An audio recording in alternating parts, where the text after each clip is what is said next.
Greetings everyone, my name is Riya Sood and I am an intern at ubAdvocate.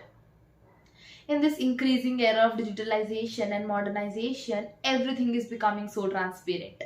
We can assess one's personal and professional life with just few clicks.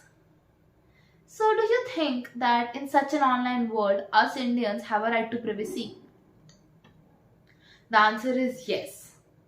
After long decades of debates on the privacy issue, in 2017, we finally got a landmark judgment that declared right to privacy as a fundamental right under the ambit of Article 21. This judgment is Justice K.S. Puttaswamy versus Union of India. It is a 9-judge bench judgment and it is a unanimous decision. So you see the importance of privacy in our lives. Now, before discussing this judgment in detail, I want to highlight two key judgments of the past that were overruled in this. The first being MP Sharma versus Satish Chandra 1954, an 8-judge bench decision, and second being Khadak Singh versus State of Uttar Pradesh 1962, a 6-judge bench decision. So the facts of these judgments are not that important, but the decision is. The Supreme Court in these judgments held that right to privacy is not a fundamental right guaranteed to Indian citizens. However, after so many discussions, so many debates, we finally got a judgment in 2017 that declared it as a fundamental right. So the brief facts of this judgment, which is also known as the Aadhaar judgment, are that a petition was filed challenging the constitutional validity of Aadhaar scheme. Now, in Aadhaar scheme, government was to provide a unique 12-digit identity number to each and every citizen. This number was to be used to link to their bank accounts, the welfare schemes they are part of, among other things.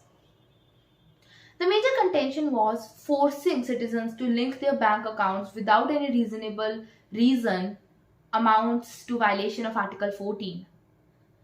And also, compulsory linking would restrict some citizens to access their welfare schemes.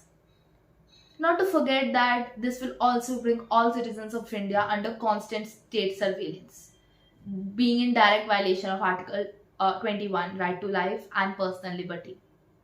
So keeping all the contentions in mind, Supreme Court ruled that right to privacy is protected as an integral part of right to life and personal liberty under Article 21 and as a part of freedoms guaranteed by Part 3 of the Constitution of India.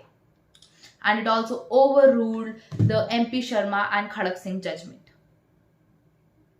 So right to privacy is one such right that came into existence on increasing the scope of Article 21. Article 21 speaks of right to life, personal liberty, is one of the basic fundamental rights that protects dignity of human life, our personal autonomy, and now privacy. So that was my submission on explaining right to privacy. I hope you found it helpful. Thank you.